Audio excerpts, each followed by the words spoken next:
Okay, so we're going to talk about going forward with being able to perform a high impact activity such as a plyometric or a box jump.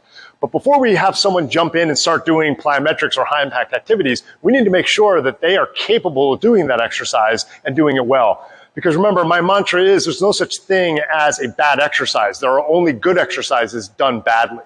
So you could take a perfectly good, healthy exercise, but if the person is unable to do it well, that's where the exercise can be bad or could be something that's going to lead to injuries or problems down the road. But if we take that individual and we properly train them, we could eventually advance them up to a point where they could do a high impact activity such as a plyometric and not only do it safely, but gain the benefit of the exercise. So in the case of a plyometric, the first thing I need to know is, can the individual squat properly or squat well? So I'm going to have Ren demonstrate a squat, and Ren's got a pretty good squat. So you'll see that in this case, Ren demonstrates a very nice squat.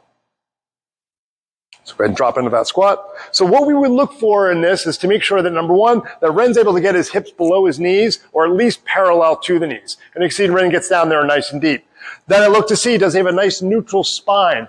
In which case, Ren has a perfectly nice neutral spine. And then the last piece is he able to squat down and keep his torso parallel to the tibia or to the lower leg? And you can see there's a nice kind of parallel line that would go from his shin up through his torso.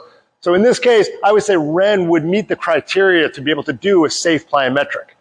Now, in this case, even though he's able to do a proper squat, before we get him into plyometrics, we need to make sure that he has the fitness level to be able to tolerate the dynamic loading that's necessary in a plyometric exercise. But more on that later. Let's look at Ren again. This time, let's pretend Ren does not have a very good squat. So I'm going to have Ren squat down and show a poor squat form. All right. So unlike the last squat, a couple of obvious things. First of all, he's not able to get his hips down below his knees. His back is kind of rounded, so he doesn't have that good neutral spine. He's no longer parallel between his torso and the shins. If we were to draw a line between his torso and the shins, those lines would intersect each other. So if I had someone demonstrate to me a squat like this, right away I know that this person is not going to tolerate a plyometric exercise, mainly because they just can't move well enough to do just simply a squat. So the first step that we would do here is to try to get that squat cleaned up so that then he'd be able to progress into that plyometric safely. But before we can do that, we now need to take it one step further. Why is he unable to squat well?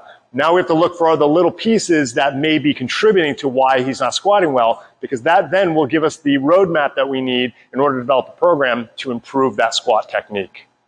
Okay, so now that we know that our client does not squat very well, we don't know why. So we've got to kind of look at each of the individual components that would affect the squat to figure out where we need to work to resolve that poor squat position. So we're going to just kind of work up from the floor up. We're going to start with the ankle. We need to look at the ankle, the knee, hip, and the spinal mobility to see where there could be limitations that are preventing him from being able to squat well. So an easy test to look at ankle mobility is to have a client in a half kneeling position. And all I'm going to have Ren do is to kind of flex his ankle and see how far he can move his knee over his toes without the heel coming off the floor. And what I'm looking for is to see that his knee can pass over the toes and have somewhere in the range of 3 to 4 inches from the knee down to the toes. And I can see already that Ren has adequate ankle mobility, so this is not the reason why he's unable to squat well. Now, if he wasn't able to flex the knee past the toes, this would be one area that we would have to start working on. We'd be working on mobility exercises for the ankle in order to help promote that mobility that would help him to be able to squat down lower.